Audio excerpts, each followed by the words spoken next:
बिल्कुल आवाज़ माओ बहनों से गुजारिश है कि बहुत संजीदगी का माहौल बनाए रखें और जो मैं बातें आपके सामने पेश करूं उन्हें तवज्जो के साथ सुनें। यह कोई मेला ठेला नहीं है बल्कि उर्स की महफिल है। आपको कम तादाद में आना चाहिए था और आ गई हैं, तो अब यहाँ सुनिए और सुनने दीजिए, ये हमारी जिम्मेदारी है। मोहतरम बुजुर्ग और दोस्तों, मैंने जो आयत करीमा आपके सामने पेश की है वो आयत करीमा हम और आप सबको अपने मुहासबे की दावत देती है और हमारी आंखें खोलती है कि इंसान कहाँ फ़ायदे में रहता है, कहाँ नुकसान का शिकार होता है और क्यों नुकसान का शिकार होता है। आयत करीमा का बैकग्राउंड ये है कि अल्लाह रब्बुल इज़्ज़त ने 30वें पारे की पहली सूरतुन नबा में तफसील के साथ जहन्नम का जिक्र फरमाया और बहुत इबरतनाक लहजे में जहन्नम का तज़किरा हुआ कि जहन्नम का अज़ाब कैसा है, जहन्नम का अज़ाब किन के लिए है, जहन्नम किन लोगों के इंतज़ार में है। इन बातों के ज़िम्न में कुरान पाक ने एक बहुत बड़ी बात कही और वो बात यह है कि इंसान जहन्नमी बनता क्यों है, यानी इंसान जहन्नम का हकदार क्यों ठहरता है। इसको कुरान पाक ने जिस लहजे में बयान फरमाया वो आयत करीमा मैंने आपके सामने पेश की है और वो सबब कुरान पाक की ज़बान के मुताबिक इन्नहुम कानू ला यरजून हिसाबा, जहन्नमियों के जहन्नमी बनने का बुनियादी सबब यह है कि वो ये भूल बैठे थे कि हिसाब देना। यानी कोई भी इंसान जहन्नमी करार पाता है क्यों, जब वो ये भूल जाता है कि उसे हिसाब देना है और वो बेमुहार सी ज़िंदगी गुजारता है और उसे कुछ पड़ी नहीं होती है कि मैं कैसी ज़िंदगी गुजार रहा हूँ और मुझे अपनी ज़िंदगी के पाई पाई का, लम्हे लम्हे का, अपनी ज़िंदगी की एक एक नेमत का अल्लाह की बारगाह में हिसाब देना है। जब जब इंसान इस बात को भूलता है तब तब वो खसारे का शिकार होता है और एंड में जहन्नम का हकदार ठहरता है। इन्नहुम कानू ला यरजून हिसाबा, जहन्नमियों के जहन्नमी बनने का बुनियादी सबब यह है कि वो हिसाब व किताब को भूल बैठे थे और उनके ज़हनों से यह ख्याल फरामोश हो गया था कि उन्हें अपने किए धरे का अपने रब की बारगाह में जवाबदेह होना है। जी क्या बात है, एक बच्चा है किसी का हो तो वो ले लें स्टेज से, इसका चेहरा दिखा दीजिए। हाँ, किसी का हो तो हाँ देख लें और इस बच्चे को ले लें, हासिल कर लें। जिनका हो वो ले लेंगे, दुरूशरी पढ़ लीजिए। देखो मावा ते भैणा नू पीर साहब किबला ने हुक्म फरमाया है कि खामोश रमन। हुजूर सैयदी मुर्शिदी हुजूर सरकारे कलां दे शहजादे दोनों ये हुक्म फरमा रहे ने कि तुसी चुप रह ते अदब दे नाल सुनो इस बज़म नू। चुप रह ते अपने बच्चों को संभाल लो, इन्ना ही काफी है तुहाडे वास्ते। बच्चे रोंदे फिरदे आंदा नु संभालो ते खामोशी इख्तियार करो। गल्लां च बिजी ने ते बच्चों को पता ही नहीं कितने छड़ रखे ने। तो अजीज दोस्तों, जहन्नमियों के जहन्नमी बनने का सबब यह बना कि वो ये भूल बैठे थे कि हिसाब व किताब देना है और इंसान से जिंदगी में जो सबसे बड़ी चूक होती है वो हिसाब व किताब को भूल बैठना ही होती है। और जो निहायत समझदार किस्म के लोग और असली जन्नती लोग होते हैं उनकी जिंदगी में भी जो बहुत मुमताज चीज नजर आती है वो ये नजर आती है कि उन्हें कोई भी कदम आगे बढ़ाने से पहले इस बात की फिक्र खाई जाती है कि हमें अपने रब की बारगाह में हिसाब देना है और हम जो कुछ भी कर रहे हैं उसका हिसाब दे पाएंगे या नहीं दे पाएंगे। और जब यह तस्वुर इंसान के दिलो दिमाग में सवार हो जाता है कि उसे अपने किए धरे का अपने रब की बारगाह में हिसाब देना है तो फिर उससे कोई गुनाह सरजद नहीं होते। गुनाह सरजद होना तो दूर की बात है, जो मुबाहात किस्म की चीजें होती हैं उन पर भी गोया खामोश किस्म का पहरा बैठ जाता है और इंसान जायज खाना खाते हुए भी हिचकिचाता है कि इतने लुकमों का अपने रब की बारगाह में कैसे हिसाब दे पाऊंगा। हराम तो हराम, जायज खाना, हलाल तरीके का कमाया हुआ खाना खाते हुए भी इंसान 10 बार सोचता है और कोशिश यही रहती है कि जिंदगी बचाने के लिए, जिंदा रहने के लिए जितने खाने से काम चल जाए उतना काफी, बाकी का हिसाब का झमेला क्यों पालें। इंसान को जितने भी नाज नखरे सुझाई देते हैं एक एक वक्त में तरह तरह की डिशेज जो हमें सुझाई देती हैं, या जिंदगी में जिस तरह का भी ऐश परस्ती का माहौल हमें नजर आता है, वो माहौल बाद में है। पहले ये तसव्वुर है कि हमें हिसाब देना है या नहीं देना। जब ये बात ख्याल से हट जाती है कि हिसाब देना है, तो इंसान फिर चाहे जैसी जिंदगी गुजारे, और जब ये हिसाब दिलो दिमाग में सवार हो जाता है कि हिसाब देना है, तो इंसान से वाजिबी और जरूरी चीजें भी छूट जाती हैं। और अजीज दोस्तों, ये एक एंगल हुआ। दूसरा एंगल, हिसाब व किताब की इतनी दहशत अल्लाह वालों के दिल में होती क्यों है, तो उसका भी एक सबब है। उसका सबब यह है कि कुरान पाक ने हिसाब को जिस एंगल से पेश किया है, वो एंगल ही इतना हिला देने वाला है और इतना भयानक है कि अच्छे अच्छों को पसीने छूट जाए। वो एंगल क्या है, वो एंगल सुने। एक बार मैं फिर आपसे गुजारिश करूंगा कि बहुत संजीदगी का माहौल बनाएं और कुछ देर जो बातें मैं आपके सामने पेश करूं उन्हें बर्दाश्त कर लें। मुझे मौजू कुछ और दिया गया था, लेकिन मुझे माहौल इजाजत नहीं देता कि मैं यहां पर सुन्नतों और साइंस की बात करूं। जब बच्चियां ही इनाम लूट रही हैं और बच्चे नजर ही नहीं आ रहे हैं, तो हम काहे की साइंस की बात करेंगे? और क्या उस साइंस का तुक बनता है, और क्या हम सुन्नतों की उनसे उम्मीद करें? इसलिए जरूरी है कि हम अपने मुहासबे की तरफ आएं, और रमजान मुहासबे का महीना है। अल्लाह रब्बुल इज्जत ने यह महीना हमें इसीलिए अता फरमाया, इसका बुनियादी मकसद जो कलामुल्लाह ने बयान फरमाया, लअल्लकुम तत्तकून, ये रोजों की इबादत तुम्हें इसलिए फराहम की गई है ताकि तुम परहेजगार बन जाओ। तो परहेजगारी के लिए महीना दिया गया है, और हमें जायजा लेने के लिए महीना बहुत कुछ इंगेज करता है, और हमें इस बात की अपने आप में कोशिश भी करनी चाहिए। तो कुरान पाक ने जो हिसाब व किताब का तसव्वुर पेश किया है, वो क्या तसव्वुर है? अल्लाह रब्बुल इज्जत के कलाम ने जो हिसाब व किताब का तसव्वुर पेश किया है, वो तसव्वुर यह है कि इंसान जो कुछ भी करता है, इंसान एक सांस भी लेता है, शऊरी या गैर शऊरी तौर पर कुछ भी करता है, वो सब का सब नोट किया जा रहा है। जैसे मान लीजिए मैं इस वक्त आपके सामने खड़ा हूं, और खड़े रहते रहते अचानक मैं सैयद साहब की तरफ देखूं और फिर इधर मुंह कर लूं, तो हो सकता है 10 मिनट बाद आप मुझसे पूछें कि जनाब आपने 11:40 पर सैयद साहब की तरफ 1 मिनट के लिए, 1 सेकंड के लिए क्यों देखा था? तो शायद मैं भी भूल जाऊं कि मैंने 11:40 में 40 मिनट में 1 आध सेकंड के लिए इधर चेहरा किया था और फिर घुमा लिया था। मेरे शऊर से ये बातें निकल जाती हैं, लेकिन मैंने इधर चेहरा किया, फरिश्ते ने नोट कर लिया। यह है अल्लाह के फरिश्तों की नोटिंग, और यह है अल्लाह के फरिश्तों के नोट करने का अंदाज। मैं इस वक्त, हम और आप गैर शऊरी तौर पर बहुत सारे काम करते रहते हैं। हम छींक लेते हैं, हमारी आंखें झपकती रहती हैं, हम बैठे रहते हैं, हमारा जिस्म कई बार हिलता रहता है, हम गैर शऊरी तौर पर अपने हाथों को हरकत देते रहते हैं। हम शऊर रखें या न रखें, अल्लाह के फरिश्ते हमारी एक एक अदा को नोट कर रहे हैं। जर्रा बराबर भी कोई अच्छा इंसान कर रहा है, वो नोट हो रही है। जर्रा बराबर कोई बुराई कर रहा है, वो नोट हो रही है।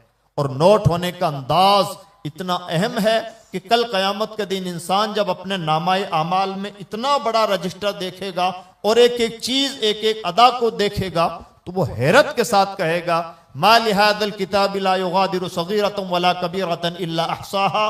ये कैसी अनोखी किताब है, किसने छोटी से छोटी और बड़ी से बड़ी कोई चीज नहीं छोड़ी, बल्कि सब लिख रखा है। अल्लाह अकबर। यह है मैदान महशर, अल्लाह। और यह है अल्लाह रब्बुल इज्जत के फरिश्तों के नोट करने का अंदाज। कुरान पाक में अल्लाह रब्बुल इज्जत ने इरशाद फरमाया, मन यअमल मिस्काल ज़र्रतिन खैरन यरा।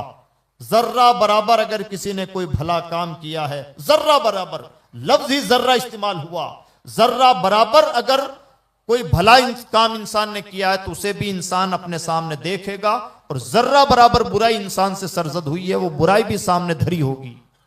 यह मैदान महशर का नक्शा। और अब इतना ही नहीं कि छोटी छोटी अदाएं नोट की जा रही हैं, नोट की जा रही हैं, कैलकुलेशन हो रखा है, और इंसान के सामने कयामत के दिन सिर्फ पेश किया जाना है। अल्लाह इरशाद फरमाता है, वकुल्ल शैइन अहसैनाहु किताबा, हमने हर चीज को काउंट करके रजिस्टर तैयार करके रखा है। हिसाब व किताब का मतलब हम दुनियावी हिसाब व किताब ना समझें कि कोई मोटा मोटी गेम चल रहा है जहां 7-8 घंटे का मोटा मोटा हिसाब हमने दे दिया कि जलसा हुआ, और मान लीजिए कि 10 लाख रुपए इसमें इन्वेस्टमेंट, इसमें खर्च हुए, 5 लाख टेंट के हो गए और 3 लाख इसके हो गए, 2 लाख इसके हो गए, हिसाब कंप्लीट। इतना मोटा मोटा हिसाब नहीं जनाब। मैदान मैशर में एक एक चीज का हिसाब है। और हिसाब का आलम यह है, पढ़े लिखे नौजवान अगर मौजूद हों या पढ़ी लिखी बहनें मौजूद हों तो उन्हें तजुर्बा होगा कि जब हम एक्सेल शीट पे किसी चीज का हिसाब करते हैं, कैलकुलेशन करते हैं, तो एक्सेल शीट की खूबी यह होती है कि आप ऊपर से एक एक चीज काउंट करते रहिए, जोड़ते घटाते बढ़ाते रहिए, अपनी इनकम लिखते रहिए या अपने खर्चे लिखते रहिए, नीचे ऑटोमेटिकली कैलकुलेशन होता रहता है। आप जैसे जैसे ऊपर गिनती बढ़ाते घटाते इधर उधर करते रहते हैं, नीचे ऑटोमेटिकली कैलकुलेशन होता रहता है। और जब आप ऊपर से नीचे पहुंचते हैं तो आपको पता चलता है कि ऊपर जो मैंने काउंटिंग की है, मैंने जो हिसाब किताब किया है, वो आंकड़ों में इतना इतना बनता है। अल्लाह इरशाद फरमाता है वकुल्ला शैइन अहसैनाहु किताबा, हमने हर चीज को हिसाब करके रजिस्टर तैयार करके रखा है। यानी कल कयामत के दिन कोई लंबी चौड़ी गणित का फलसफा नहीं होगा कि एक एक चीज में बहुत ज्यादा लेदे हो रही है, बल्कि सब कुछ काउंटेड है, सब कुछ लिखा हुआ है, सब कुछ रेडी है। और इतना ज्यादा और मुकम्मल अंदाज में रेडी है कि अल्लाह इरशाद फरमाता है कफा भी नफ्सिकल यौम हसीबा, ए बंदे आज अपना हिसाब खुद ही कर ले। अल्लाहु अकबर। हिसाब वहां किया जाता है जहां झोल झाल हो, हिसाब वहां किया जाता है जहां इफ्बट हो, जहां कुछ नहीं है, सब कुछ कंप्लीट है, एकदम रेडी फाइल है। वहां काहे का हिसाब, सिर्फ यह देखना बाकी रह जाता है कि मैं जन्नती हूं या जहन्नमी। दाएं हाथ में हिसाब किताब थमाया जाता है खुशनसीब, बाएं हाथ में थमाया जाता है ठिकाना जहन्नम। सिर्फ इतना सा खेल बाकी रह जाता है। और अब जो मैदान मैशर में हिसाब होगा तो हिसाब की कैफियत भी सुन लें। हिसाब के लफ्ज से कई बार हम गलतफहमी का शिकार हो जाते हैं। हमारे जहन में यही दुनिया का मोटा मोटा हिसाब होता है, हमें अंदाजा ही नहीं कि मैदान मैशर का हिसाब बोलने के लिए हिसाब बोला जा रहा है, लेकिन वो हिसाब है कितना बारीक और पेचीदा हिसाब। अल्लाह रब्बुल इज्जत इरशाद फरमाता है सूरह यासीन में, कयामत के दिन चूंकि इंसान की जबान सबसे ज्यादा बोलती है और इंसान को बोलने की ताकत क्या मिली, इंसान बड़ा बेबाक हो गया, जो चाहे बोल दिया, जो चाहे कह दिया, जबान बेमुहार है, जिस तरह से भी इंसान चाहता है बोल बैठता है, उसे कोई फिक्र लायक नहीं होती कि मुझे अपने एक एक लफ्ज का अपने रब की बारगाह में जवाबदेह होना है। तो इसलिए कयामत के दिन क्या होगा, हमेशा जो जबान बोलती रही कयामत के दिन उस जबान पर ताला लगा दिया जाएगा। अल्लाह इरशाद फरमाता है अल यौम नख्तिमु अला अफवाहिहिम व तुकल्लिमुना अयदीहिम व तशहदु अर्जुलुहुम बिमा कानू यक्सिबून, आज हम इंसान के मुंह पर मोहर लगा देंगे। अब जबान का काम नहीं है, बल्कि क्या होगा, हाथ गवाही देंगे कि इंसान क्या करता था और पांव बताएंगे कि यह पापी क्या पाप करता था। उर्दू जबान का एक मुहावरा है, घर का भेदी लंका ढाए। अगर अपना जिस्म ही अपने खिलाफ गवाही देने लगे, हमारे हाथ हमारे खिलाफ गवाही देने लगे, हमारे पांव हमारे खिलाफ बोलने लगे, हमारी आंखें हमारे खिलाफ गवाही देने लगे, कान हमारे खिलाफ गवाही देने लगे, तो इससे ज्यादा इंसान की मजबूरी और बेकसी और बेबसी कुछ नहीं हो सकती। इतना ही नहीं है कि हाथ पांव जिस्म हमारे खिलाफ गवाही दे रहा है, बड़ी बात तो यह है कि जबान पर ताला लगा हुआ है, जबान के पास सफाई देने का कोई ऑप्शन मौजूद नहीं है। यह है मैदान मैशर का हिसाब। यानी जबानें गंग हैं, जबानें चुप हैं, जबानों पे ताला लगा हुआ है और इंसान का जिस्म उसके खिलाफ गवाही दे रहा है। ये एक गवाही, नामा अमाल की गवाही, दूसरी गवाही, और जिस जमीन के हिस्से पर बैठकर हमने कुछ अच्छा या बुरा काम किया होगा वो तीसरी गवाही। आप यहां पर बैठकर इस वक्त भली बातें सुन रहे हैं कि जमीन आज चुप है, अल्लाह का हुक्म है तो चुप है, और जब अल्लाह का हुक्म होगा बोलने का तो बोल पड़ेगी। सब अल्लाह के हुक्म से होता है, हमारे और आपके चाहने से कुछ नहीं होता। आज चुप रहने का हुक्म है, चुप है, कल बोलने का हुक्म होगा, बोल के गवाही देगी कि परवरदिगार तेरे इस बंदे ने इतने वक्त से इतने वक्त तक मुझ पर बैठ करके ये भला काम किया था। तो मैदान मैशर में इंसान की अपनी गवाही अपने खिलाफ, नामा अमाल की गवाही तैयार है, जबान चुप है, जबानों पे ताला लगा हुआ है और जमीन गवाही दे रही है। मुझे बताइए क्या कोई दाएं बाएं की गली मौजूद होती है जहां से इंसान बच बचा के निकल सके या अपने आप को निकाल सके? कोई रास्ता नहीं है। इसी वजह से मैदान मैशर का नक्शा, मैदान मैशर के हिसाब किताब का मंजर वो भयानक मंजर है कि जब भी अल्लाह वालों के दिलो दिमाग में सौदा सवार होता कि हिसाब देना है तो रोंगटे खड़े हो जाते थे। हजरत सैयदना अबू बकर सिद्दीक रदी अल्लाह तआला अन्हु, हम और आपको तो किसी ने ये कानों में खबर भी नहीं दी है कि हम दुल्हे दुल्हाए जन्नती हैं, अपने ज़ौम में अपने आप को जन्नती समझे हुए हैं। अल्लाह हिफाजत फरमाए। और माफ कीजिएगा, जन्नत को हमने बहुत सस्ता समझ लिया है, बहुत सस्ता। एक छोटा सा गांव है उदयपुर, भारत के 6,41,000 कमोबेश गांवों में से एक छोटा सा गांव है। कोई बहुत ज्यादा वैल्यू इसकी नहीं है, नॉर्मल गांव में इसको शुमार कीजिए। अगर हम यहां पर कोई प्लॉट खरीदना चाहें तो प्लॉट भी लाखों में मिलता है। अल्लाह रब्बुल इज्जत की नेमतों की इंतहा का नाम जन्नत है, वो यूं ही सस्ते दामों में मिल जाएगी। हमने यूं ही तस्वुर पाल रखे हैं, क्या क्या जोम पाल रखे हैं जन्नत के लिए। एक बार सुभान अल्लाह कह दें और जन्नत के जागीरदार बन जाएं। 1000 पाप करते रहें, मोटा मोटी बहाने तलाश करने वाले अपने आप को जन्नत का ठेकेदार समझ लें, ऐसा होता नहीं है।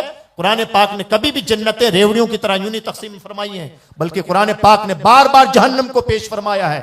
जन्नत के बारे में अल्लाह का कलाम कहीं नहीं कहता कि जन्नत तुम्हारे इंतजार में है। जहन्नम के बारे में फरमाया गया इन्न जहन्नम कानत मिर्सादा, जहन्नम तुम्हारे इंतजार में है। हम कह रहे हैं ना कि जन्नती हैं, अल्लाह का कलाम नहीं कह रहा है। जन्नत के बारे में नहीं फरमाया कि जन्नत को भरा जाएगा। जहन्नम के बारे में फरमाया गया लअमला अन्ना जहन्नम मिनल जन्नति वन्नास अजमईन, मैं जहन्नम को जिन्नात और इंसानों से भरूंगा। जन्नत के बारे में नहीं फरमाया गया कि जन्नत के लिए लोग पैदा हुए हैं। जहन्नम के बारे में फरमाया वलक़द ज़रअना लिजहन्नम कसीरम मिनल जिन्न वल इंस, हमने बहुत सारे जिन्नात और इंसान को पैदा ही जहन्नम के लिए किया है, पैदा ही जहन्नम के लिए हुए हैं बहुत सारे जिन्नात और इंसान। यह अल्लाह की किताब। जन्नत के बारे में नहीं फरमाया तुम सबको जन्नत देखना है। जहन्नम के बारे में वाज़े तौर पर इरशाद फरमाया ताकीदी लहजे में ला तरवुन्नल जहीम, ऐ लोगों तुम सबको जहन्नम देखना। यह अल्लाह का कलाम। जन्नत रेवड़ियों की तरह नहीं बांटी, अल्लाह के कलाम ने जहन्नम को बार बार पेश किया है। जन्नत में ठिकाना इतना आसान है, ना कुछ करना ना धरना, दुल्हे दुल्हाए जन्नती। हदीस पाक में वाज़े तौर पर हुक्म फरमाया, इरशाद फरमा दिया गया, निशानदही कर दी गई और तमाम गलत फहमियां निकाल दी गई। फरमाया गया हुफ़्फ़तिल जन्नतु बिल मकारिह, अल्लाह रब्बुल इज्जत ने जन्नत को नफ्स पर गिरा गुजरने वाली चीजों से ढांप रखा है। जब इंसान मुसलसल वो करता है जो नफ्स नहीं चाहता, तब जन्नत के कोनों में जगह मिलती है। अपने आप को इतने आसानी से जन्नती ना माने। और यही वजह है कि जो सचमुच जन्नती थे रोंगटे खड़े रहते थे अल्लाह की खशियत से, दहशत खाते थे, रोते रहते थे, बिलखते रहते थे। हजरत सैयदना अबू बकर सिद्दीक रज़ियल्लाहु तआला अन्हु से बड़ा जन्नती कौन। लेकिन बार बार जब हिसाब का तस्वुर दिलो दिमाग पे सवार होता, अपने मुंह में कंकर रख लेते और कहते इस जबान ने मुझे बर्बाद कर दिया है, इस जबान के बोले हुए एक एक लफ्ज का मुझे अपने रब की बारगाह में जवाब देना है। हजरत सैयदना फारूक आजम रज़ियल्लाहु तआला अन्हु पर जब यौम हिसाब का रेशा तारी होता तो फरमाते काश बड़ा अच्छा होता मेरी मां ने मुझे पैदा ही ना किया होता। ये उन लोगों की बोलियां हैं जिन्हें अल्लाह के रसूल ने जन्नत का जागीरदार बताया है। हमें तो किसी ने ख्वाब में आके झूठ मूठ भी नहीं कहा कि जनाब आपके लिए जन्नत तैयार है। हम अपने ही ज़ौम में जन्नती बने बनाए फिरते हैं। जो असली जन्नती थे उनकी ये कैफियत हुआ करती थी। इसलिए अजीज दोस्तों, किसी तरह के ज़ौम में ना रहें। समझदार बंदा वो है जो हर वक्त इस बात को पेश नजर रखे कि मुझे अपने रब की बारगाह में अपने एक एक अमल का हिसाब देना है। और जब हिसाब किताब की हम इस्लामी तालीमात की रोशनी में बात करते हैं तो तमाम ज़ौम निकल जाते हैं। कोई बचा हुआ नहीं है हिसाब के मरहलों से। ना उलमा महफूज हैं, ना हाजी महफूज हैं और ना ही कोई नमाजी महफूज है। हदीस में सराहत की गई कि बहुत सारे नमाजी ऐसे होंगे कि उनकी नमाजें उनके मुंह पर मार दी जाएंगी और बहुत सारे हाजी ऐसे होंगे कि उन्हें घसीट के जहन्नम में डाला जाएगा और बहुत सारे उलमा ऐसे होंगे कि उन्हें घसीट कर फरिश्तों को हुक्म होगा कि जहन्नम में धकेल दिया जाए। वजह साफ है। दुनिया को तो आंखों में धूल झोंकी जा सकती है, अल्लाह के फरिश्तों से कुछ नहीं छुपा हुआ है। अल्लाह रब्बुल इज्जत की कुदरत से हमारे दिलों की नियतें नहीं छुपी हुई हैं और हमारे दिलों के मफासिद नहीं छुपे हुए हैं। और सबसे बड़ी खोड़ तो यहीं पर है दुनिया के सामने बड़े साफ सुथरे पाकीज़ा बन जाते हैं, अंदर साफ नहीं होता। और जब तक अंदर साफ नहीं है, कुरान पाक फरमाता है कद अफलह मन ज़क्काहा, वह इंसान कामयाब है जिसने अपने मन को साफ कर लिया। वक़द खाब मन दस्साहा, और वो इंसान फेल है, नाकाम है जिसके नफ्स ने उसे रौंद डाला। आज हमारे साथ क्या हो रहा है? हम सब नफ्स के रौंदे हुए आदमी हैं, शक्लें बदली हुई हैं, नफ्स ने रौंदने में कोई कमी नहीं छोड़ी है। और उसकी बहुत वाज़ेह निशानी, जिसको उसका नफ्स रौंद देता है, उसकी बहुत वाज़ेह निशानी यह होती है कि उस इंसान के दिलो दिमाग से आखिरत का ख्याल और हिसाब का तसव्वुर खत्म हो जाता है। आज हमें किस मरहले पर आखिरत का एहसास नजर आता है? हुजूर नबी अकरम सल्लल्लाहु अलैहि वसल्लम ने वाज़ेह तौर पर अपने एक एक उम्मती को जिम्मेदारी दी। इरशाद फरमाया कुल्लुकुम राइयुन व कुल्लुकुम मसूलुन अन रइयतिही, ऐ लोगों तुम में से हर एक शख्स जिम्मेदार है और हर जिम्मेदार से उसकी जिम्मेदारी के बारे में पूछा जाएगा। अगर मैं यहां पर स्टेज पर बोलने के लिए खड़ा हुआ हूं तो ऐसा नहीं है कि मेरा कोई गिरबान पकड़ने वाला नहीं है। भले आप लिहाज मुरव्वत कर जाएं, आप मेरी गलतियों पर भी कुछ ना बोलें तो ना सही, अल्लाह रब्बुल इज्जत की बारगाह से बच के निकलना आसान नहीं है। अगर ये जलसा किसी ने सजाया है तो ऐसा नहीं है कि वो आजाद हैं, इस जलसे में अपनी मर्जी के मुताबिक जो चाहे सो करें। या उर्स किसी ने सजाया है तो उर्स में आजाद हैं और जैसे चाहे खर्च करें। या किसी भी कमेटी का, किसी भी निजाम का कोई इंसान सरपरस्त है, कोई सदर है, कोई सेक्रेटरी है, कोई कमेटी का जिम्मेदार है, कोई किसी भी लेवल पर किसी भी चीज का जिम्मेदार है, तो हो सकता है कि दुनिया की आंखों में धूल हो और दुनिया उसकी गिरफ्त न कर पाए, लेकिन कयामत के दिन इंसान बच नहीं पाएगा। इंसान को अपनी एक एक जिम्मेदारी का अल्लाह की बारगाह में जवाबदेह होना है। और जब यह तसव्वुर अल्लाह वालों के दिलो दिमाग में सवार होता था कि हमें अपने रब की बारगाह में अपने एक एक किए धरे का हिसाब देना है, तो अजीज दोस्तों, हम तो कहते हैं कि हमसे गुनाह नहीं छूटते, हमसे नेकियां नहीं होती, हम नेक बनना तो चाहते हैं लेकिन बन नहीं पाते। सच्चाई यह है कि जिस दिन वो तसव्वुर दिलो दिमाग में सवार हो जाए, मैंने बात पहले भी अर्ज किया था, खाना छूट जाता है, जिंदगी की जरूरतें छूट जाती हैं, इंसान से बहुत सारे आदतों के काम छूट जाते हैं, जब यह तसव्वुर दिलो दिमाग में सवार होता है कि मैं अपने किए का अल्लाह के बारगाह में हिसाब देना है। मशहूर वाकया है हजरत सैयदना हातिम असम का। अल्लाह का महबूब बंदा, बहुत अपनी धुन में मस्त रहने वाला, गिरिया उजारी करने वाला और अपने वक्त का कामिल इंसान। बादशाह वक्त ने हजरत हातिम असम की दावत की, और जब दावत की तो अल्लाह वालों की शान होती है कि आमतौर पर वो बादशाहों की दावत कबूल नहीं करते। हातिम असम ने दावत कबूल ना की। बादशाह ने बड़ी मन्नत समाजत की, बार बार गुजारिशें की। बार बार गुजारिशों के बाद हजरत हातिम असम ने सुन्नत समझ के दावत कबूल की। एक तारीख मुकर्रर हो गई कि फला तारीख को हातिम असम बादशाह के दरबार में दावत के लिए हाजिर होंगे। बादशाह इतना खुश हुआ कि अल्लाह का एक महबूब बंदा, एक वली कामिल मेरे दरबार में दावत के लिए हाजिर हो रहा है। बादशाह ने उस खुशी में बहुत सारे अमीरों कबीरों बड़े लोगों की दावत की। तुफैली लोग मुकर्ररा तारीख पर दावत में बहुत सज धज के पहुंचे। और हमारा तरीका है, यह किसी भी मरऊब कौम की निशानी होती है, बड़े आदमी की हल्की भी दावत मिल जाए तो लोग बहुत सज संवर के पहुंचते हैं और मुतमन्नी रहते हैं कि बड़ों की तरफ से दावतें पेश हों, दावतें मिलें। यह मरऊबियत की निशानी है और यह शिकस्त खुर्दा कौमों की निशानी है जो आज हमारे अंदर पाई जा रही है। ये फतेहयाब कौमों की, बड़ी कौमों की, विजनरी कौमों की निशानियां नहीं होती। विजनरी कौमें तो एरू गेरू को घास नहीं डालती और छोटी कौमें चापलूसियों से भी नहीं थकती। ये फर्क होता है छोटों और बड़ों में, विजनरी लोगों में और छोटी फिक्र के लोगों में।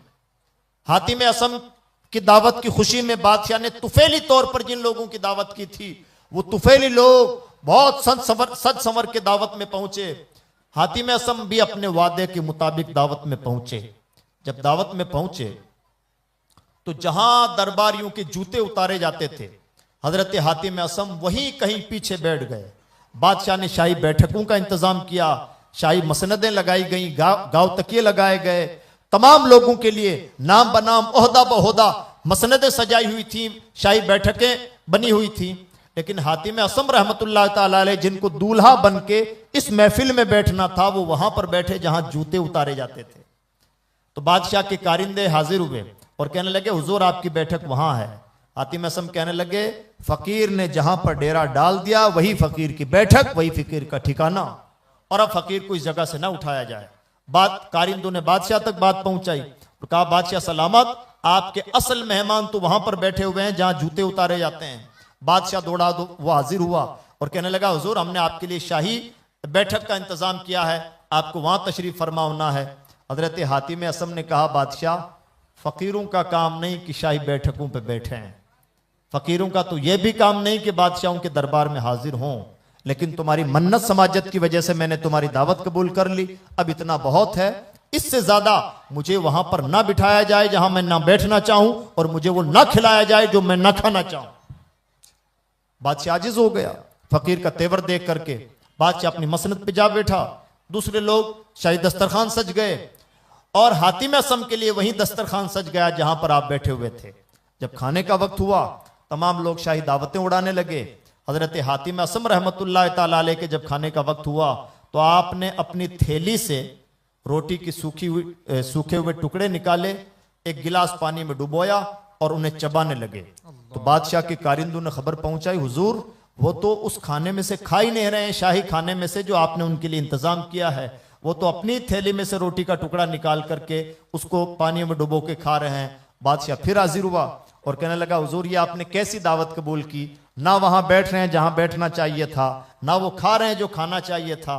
हजरत हातिम असम ने फिर तेवर तब्दील किए और कहने लगे बादशाह बस इससे ज्यादा नहीं, फकीरों से अपनी बातें नहीं मनवाया करते, क्या खाना है, कितना खाना है या नहीं खाना है, ना यह दावत का मतलब होता है और ना फकीरों पर ऐसा कोई जबर किया जा सकता है। यह मैं तय करूंगा कि मुझे क्या खाना है, किसको क्या खाना है वो जाने, फकीर को क्या खाना है यह फकीर का फैसला।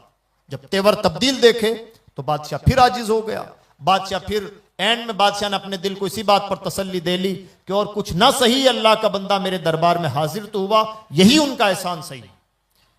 जब सब लोग शाही दस्तरखान की दावतें उड़ा चुके और सब खा पी चुके तो हजरत हातिम असम ने उस मौके पर अपना काम किया और फकीरों का यही काम होता है। अल्लाह हमें ऐसे फकीर नसीब फरमाए। हम लोग भी अलग अलग शक्लों में कहीं ना कहीं तुफैली शाही दस्तरखान की दावतें उड़ाने वाले बन गए हैं। फर्क इतना है कि शाही दस्तरखान हमें मिलता ही नहीं किस्मत की वजह से, वरना ऐश व आराम में हमारे भी कोई कमी नहीं है और मिजाज हमारा भी बदला हुआ नहीं है। हमारा मिजाज भी उन्हीं तुफैलियों का मिजाज है, हमारा मिजाज आज भी हातिम असम का मिजाज नहीं है। जब सब लोग दावत उड़ा चुके, हातिम असम ने उस मौके का फायदा उठाया और बादशाह की कारिंदों से कहा, जो खुद्दाम थे उनसे कहा कि मुझे अंगीठी चाहिए जिसमें आग के अंगारे सुलग रहे हों। लोगों ने समझा कि हो सकता है कि बाबा को ताप हासिल करना हो, बाबा तापना चाहते हो, गर्मी हासिल करना चाहते हो, इसलिए मांग रहे हो। तो अंगीठी हाजिर की गई, कोयले उसमें सुलग रहे थे। हजरत हातिम असम के सामने जब अंगीठी आई तो हजरत हातिम असम अपनी जगह से खड़े हुए और उस आग की अंगीठी पे खड़े हुए और खड़े होने के बाद में कहने लगे, करीब रोटी का एक सूखा टुकड़ा खाया है, दुनिया की आग में खड़े होकर हिसाब दे रहा हूं, कयामत के दिन मुझ गुनहगार से हिसाब ना लेना, कयामत के दिन हिसाब देने की पोजीशन में नहीं। और फिर कहने लगे, लोगों आप लोगों ने तो शाही दावत उड़ाई है, आओ और अपने रब की बारगाह में हिसाब दो। किसकी मजाल की हिसाब दे सके? कहने लगे हिसाब नहीं दे पा रहे हो, एक वक्त के खाने का भी हिसाब नहीं दे पा रहे हो। और फिर तेवर तब्दील करके कहने लगे, एक वक्त के खाने का दुनिया की आग में हिसाब देते हुए हिचकिचाहट महसूस होती है और जिंदगी पर खाते हुए यह एहसास भी नहीं होता कि जहन्नम की आग के सामने हिसाब देना है। जब जब इंसान के दिलो दिमाग में तस्वुर बैठता है कि हिसाब देना है, अच्छे अच्छों का खाना छूट जाता है। शर्त यह है कि तस्वुर पैदा तो हो।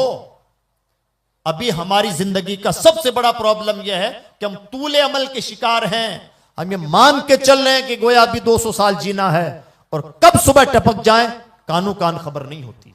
यही है इंसान की सबसे बड़ी गफलत। और इसी वजह से अल्लाह के कलाम ने बहुत सलीके से मुहर लगाई है। अल्लाह का कलाम इरशाद फरमाता है, अल्हाकुमुत तकासुर हत्ता ज़ुरतुमुल मकाबिर। ऐ लोगों, तुम्हें लालच ने गाफिल कर रखा है और तुम्हारा इलाज यह है कि कब्र में जा थमको। यह है हमारा प्रॉब्लम और यह है हमारा सॉल्यूशन। इसलिए अजीज दोस्तों, आज के दौर में हमारी सबसे बड़ी जिम्मेदारी बनती है कि हम अपने आप का मुहासबा करें। हम जो कुछ भी कर रहे हैं, जिस जिम्मेदारी पर भी हैं, और किसी जिम्मेदारी पर न सही, अपने घर के मेंबर होने के नाते तो हमारे ऊपर कोई जिम्मेदारी आयद होती होगी। हमारी जिम्मेदारी बनती है कि उस जिम्मेदारी के बारे में भी बासपुरुष का ख्याल रखें, और ये बात कभी ना भूलें कि अपने रब की बारगाह में छोटी से छोटी, बड़ी से बड़ी हमारी जो भी जिम्मेदारी जिस शक्ल में भी है, अल्लाह की बारगाह में जवाबदेह होना है। बड़ा आसान है स्टेजों पे आके मालाएं पहन लेना, बड़ा मुश्किल है माला पहनने का हिसाब देना। बड़ा आसान है सदर साहब, सेक्रेटरी साहब, फलां साहब और पंच पटेल बन जाना, बड़ा मुश्किल है अपने पंच पटेली का हिसाब दे पाना। और बड़ा मुश्किल है अल्लाह की बारगाह में अपने इस तरह की जिम्मेदारियों से नबुर्द आजमा हो पाना। और आज के दौर में तो कतन मुश्किल है, और हमसे बड़ी चूक हो रही है। ना हम अपनी औलाद के सामने माँ बाप होने का हक अदा कर पा रहे हैं, ना माँ बाप के सामने सच्ची औलाद होने का हक अदा कर पा रहे हैं, ना मुआशरे के सामने मुआशरे का एक जिम्मेदार फर्द होने का हक अदा कर पा रहे हैं, और न ही हमने अपनी ली हुई जिम्मेदारियों का सही तौर पर हक अदा कर पा रहे हैं। और यह सबसे ज्यादा खसारे का सौदा होता है। बल्कि कुरान पाक की जबान में बात कीजिए तो इंसान के जहन्नमी बनने का राज ही यह है कि वो हिसाब किताब को भूल बैठे, उसके दिलो दिमाग से यह सौदा निकल जाए कि मुझे अपने रब की बारगाह में हिसाब देना है। इसलिए अजीज दोस्तों, अपनी जिम्मेदारियों का एहसास करें। बतौर उम्मत मुस्लिमा अब मैं अपने होमवर्क पे आता हूं। मुझे माहौल इजाजत नहीं देता, मैं गैर संजीदा माहौल में बहुत ज्यादा बड़बड़ाने वाला आदमी नहीं, इसलिए मुझे माहौल गैर संजीदा माहौल इजाजत नहीं देता कि मैं अपनी गुफ्तगू को तूल दूं। आदत के मुताबिक ये मेरी मजबूरी है, मिल्ली दर्द की मजबूरी है। होमवर्क सुन लें अपना, और ये अपनी जिम्मेदारियां भी हैं। पहला होमवर्क ये है, अगर दरगाह की कमेटी, इंतजामिया के लोग यहां पर मौजूद हों तो मैं उनसे भी गुजारिश करूंगा, मेरे अजीज दोस्तों, अल्लाह का शुक्र अदा करें कि अल्लाह रब्बुल इज्जत ने आपको एक अल्लाह के वली के दामन से वाबस्ता फरमाया और उनके कदमों की खिदमत करने की तौफीक बख्शी। यह आपके लिए सादत की बात है। लेकिन साथ ही साथ ये बात भी दिमाग में रख लें, अल्लाह वालों की असल खुशी ना कोई चादर है, ना कोई फूल है, ना नजर नियाज है, ना उर्स फातिया है। अल्लाह वालों की जिंदगी का असल मिशन यह है कि वो जिस काम को करने के लिए यहां तशरीफ लाए थे या जिंदगी भर जो काम करते रहे, वो काम जो कर रहे हैं वही है उनके सच्चे वफादार और उनके महबूब और उनसे फैज पाने वाले। और जो लोग वो काम नहीं कर रहे हैं, भले सुबह से शाम तक गरीब नवाज के सिरहाने खड़े रहे, सच्ची बात यह है कि महरूमुल किस्मत इंसान है। इससे फर्क नहीं पड़ता कि आप हर छठी को अजमेर शरीफ हाजिर होते हो या जिंदगी में एक बार भी अजमेर शरीफ नहीं जा पाते। फर्क इससे पड़ता है कि आप जहां रह रहे हैं, आप मोइनुद्दीन की जिंदगी का मिशन पूरा कर रहे हैं या नहीं कर रहे हैं। जो जहां कहीं भी है उनकी जिंदगी का मिशन पूरा कर रहा है तो वही है सच्चा मोइनी और गरीब नवाज का महबूब और गरीब नवाज की बारगाह से फैज पाने वाला। और अगर कोई उनके मिशन को शर्मिंदा ताबीर नहीं कर रहा है तो भले सुबह से शाम उनके दरबार में हाजिरियां देता रहे, सच्ची बात तो यह है कि वो फैजियाब इंसान नहीं है। अल्लाह वालों की जिंदगी का मिशन छोटा मिशन नहीं होता। अल्लाह वालों की फिक्र छोटी फिक्र नहीं होती। अगर इमामुल अंबिया सैयदुल मुरसलीन ने संजर की सरजमीन पर पैदा होने वाले एक बच्चे को अजनबी भारत का नक्शा दिखा करके भारत में भेजा है, ना तो भेजने वाला बेमकसद भेज रहा है, ना आने वाला बेमकसद आ रहा है। कहां है वो मकसद? किस लिए तशरीफ लाए थे वो? क्या सिर्फ इसीलिए कि चंद चादरें उनके मजार पे चढ़ा दी जाएं? ये अकीदतों की बात हो सकती है। हम अहले सुन्नत व जमात का नजरिया है कि तमाम मामूलात जो हम अंजाम देते हैं वो जवाज के दर्जे में हो, शरई नुक्ताए नजर से तो सब जायज हैं, बेहतर हैं, अच्छे काम हैं। लेकिन सच्ची बात तो यह है कि गरीब नवाज का मिशन तो इतना छोटा ना था। गरीब नवाज का असल मिशन तो यह है लाखों लाख लोगों के दिलों की दुनिया बदल दी जाए और उनके सीनों में छुपे हुए कुफ्र को मिटा करके ईमान नक्श कर दिया जाए। जो इंसान वो काम कर रहा है वही है सच्चा मोइनी और वही है गरीब नवाज का असल चाहने वाला, चाहे वो सुबह से शाम उनके दरबार की हाजिरियां भरे या जिंदगी में कभी हाजिरी ना दे। यही मकसद होता है अल्लाह वालों की जिंदगियों का। असल बात यह नहीं है कि आप दरगाह के ट्रस्टी हैं, जिम्मेदार हैं। असल बात यह है कि साहिबे मजार की जिंदगी के मिशन को पूरा करने की आप कोशिश कर रहे हैं या नहीं। अगर आप कोशिश कर रहे हैं तो खुशकिस्मत हैं, आप फैजियाब हैं। और अगर आप कोशिश नहीं कर रहे हैं तो भले 10 साल 15 साल 25 साल आप जिम्मेदार बने रहिए, हो सकता है कयामत के दिन इन्हीं को चेहरा दिखाना मुश्किल हो जाए। जिम्मेदारियां और जिम्मेदारियों का मुहासबा ये पैरेलल चलने वाली चीजें हैं, हमेशा साथ साथ चलती हैं। जिम्मेदारियां सिर्फ खुश होने की चीज नहीं है, हार और फूल पहनने की ही चीज नहीं है। जिम्मेदारियां फंसने का भी सबसे नाजुक मरहला होता है। इसलिए अपनी जिम्मेदारियों का एहसास करें। जिम्मेदारियां क्या हैं? दरगाह है तो दरगाह का जो भी इहाता है, मुझे नहीं मालूम कि यहां की सिचुएशन क्या है। यहां एक जबरदस्त स्कूल होना चाहिए, हॉस्पिटल भी होना चाहिए, गरीबों की कफालत का काम होना चाहिए, इलाके के मसाइल का हल यहां से निकाला जाना चाहिए। यह है करने के काम। और अगर इन कामों को प्रैक्टिकल तौर पर देखना चाहें तो आप साउथ के लोगों को देखें, वहां के मज़ारात का जायजा लें, आपको खुशी होगी। हजरत मालिक इब्ने दीनार रज़ियल्लाहु तआला अन्हु का मज़ार मुबारक एक जगह है, इधर मालिक इब्ने दीनार के नाम से कोई मदरसा है, उस तरफ देखिए तो फला कॉलेज, इधर देखिए तो फला कॉलेज, इधर फला कॉलेज, इधर कॉलेजेस की एक लाइन है, और इस तरफ गेस्ट हाउस हैं, इधर हॉस्पिटल है, और तरह तरह की रिफाई चीजें हैं जो अल्लाह की मखलूक के काम आ रही हैं। और यही है अल्लाह वालों की जिंदगियों का असल मिशन और असल मकसद, यह है करने के काम। तो ये करने के काम अंजाम दीजिए ताकि आपके नस्लों का भला हो। आप लोग जो यहां पर बैठे हैं, यह तो कमेटी के काम, आपका काम क्या है? आपका काम यह है कि अपने बच्चों को संभालिए। सिर्फ बच्चों के हाथों में महंगे मोबाइल दे देना और गाड़ियां दे देना और इस बात पे खुश हो जाना, यह कोई अक्लमंदी की बात नहीं है। आज का जमाना बहुत एडवांस जमाना हो चुका है।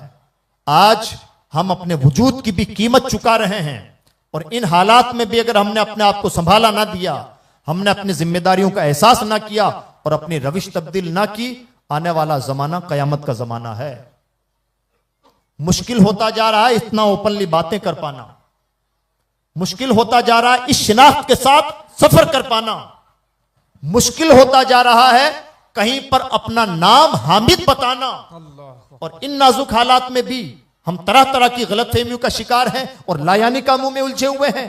अगर कल कयामत के दिन जिनका कलिमा पढ़ते हैं उन्होंने पूछ लिया कि ऐसे नाजुक हालात में तुमने मेरी उम्मत के लिए क्या किया था, तो क्या हमारे पास कोई जवाब होगा?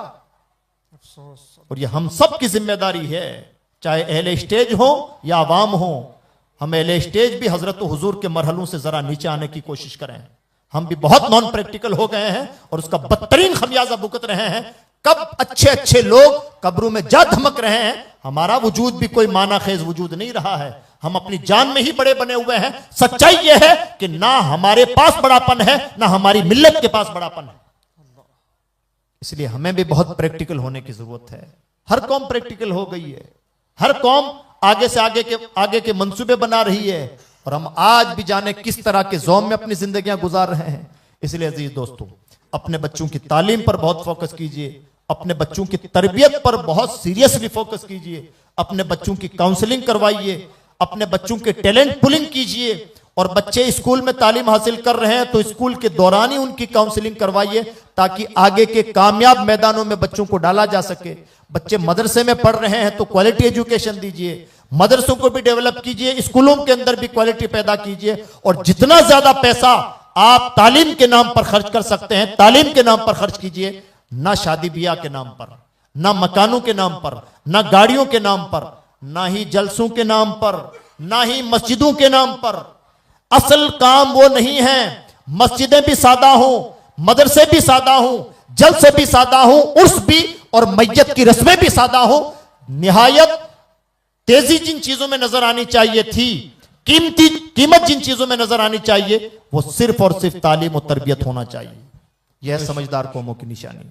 इस्लाम का असल मिजाज भी यही है कि इस्लाम सादा मस्जिदें पसंद करता है। इस्लाम जर्क बर्क मस्जिदें और महंगी मस्जिदें पसंद करना इस्लाम का मिजाज नहीं है। और इसकी तफसील देखना चाहें तो बुखारी शरीफ और हदीस की किताबों में देख लें। मैं उम्मीद करता हूं कि हम अपनी जिम्मेदारियों का एहसास करेंगे। माओ बहनों से भी गुजारिश है कि जरा पर्दे का एहतमाम करें, जरा तो शऊर बेदार करें। क्या हमारा शऊर हमें अंदर से आवाज देता है कि अगर हमें कोई मिसगाइड करने पर आया है तो क्या झोलियां भर भर के मिसगाइड ना कर पाए? ना हमारे पास कोई तहजीब है, ना कोई सलीका शऊर है, ना दुनिया में जीने का ढंग है, ना वाजिबी तालीमात हैं। अल्लाह का शुक्र अदा कीजिए कि जब तक जहरीली हवाएं नहीं चल रही हैं हम महफूज हैं। जिस दिन एक तरफ से जहरीली हवाएं चलने लगेंगी शायद हमारे घर में हमारी इज्जतें बचाना हमारे लिए मुश्किल हो जाए। इसलिए ऐसा नाजुक तरीन वक्त आने से पहले, और वो वक्त बहुत दूर नहीं है, ऐसा नाजुक तरीन वक्त आने से पहले हमें अपने आप को संभाला देने की जरूरत है। मैं उम्मीद करता हूं कि इंशाअल्लाह हम करने के कामों पर फोकस करेंगे। सैयद मकबूल शाह साहब ने बहुत दर्द की बातें की। इस तरह की दर्दमंदी की बातें करने वाले उलमा का, सादात का, अच्छे लोगों का, भले लोगों का, मिल्लत की फिक्र रखने वाले लोगों का सपोर्ट कीजिए। यही आपकी सबसे बड़ी जिम्मेदारी है और यही मिल्लत की खैर खाही है। वरना सच्ची बात तो यह है कि आज के दौर में मौत भी बहुत सस्ती हो चुकी है। हमें सिर्फ और सिर्फ गोया अपनी मौत का इंतजार है। मैं उम्मीद करता हूं कि हम अपनी जिम्मेदारियों का एहसास करेंगे और कहने सुनने से ज्यादा अमल की कोशिश करेंगे। अल्लाह रब्बुल इज्जत दारैन की सादतें अता फरमाए, हम सबको अमली इंसान बनाए, कहीं ज्यादा अमल की तौफीक बख्शे। दौरान गुफ्तगू कोई बात खिलाफ शरा हुई हो तो हम तमाम हाजिरीन अपने रब की बारगाह में सच्चे दिल से तौबा करते हैं। नस्तगफिरुल्लाह ताला व नतूबु इलैहि, ला इलाहा इल्लल्लाह मुहम्मदुर रसूलुल्लाह। अस्सलामु अलैकुम व रहमतुल्लाहि व बरकातुहू। माशाअल्लाह, सुभान अल्लाह। हजरत ने बड़े ही अच्छे अंदाज के अंदर अपनी बातें रखी और आप हजरात भी आए हुए हैं। हजरत ने एक मदरसा और बेहतरीन तालीम के लिए इस गांव वालों को जो है नसीहत फरमाई है। मैं भी हजरत की बारगाह में अर्ज करता हूं कि हमारे गांव के अंदर अल्हम्दुलिल्लाह फैजान पीर मोहम्मद बना के नाम से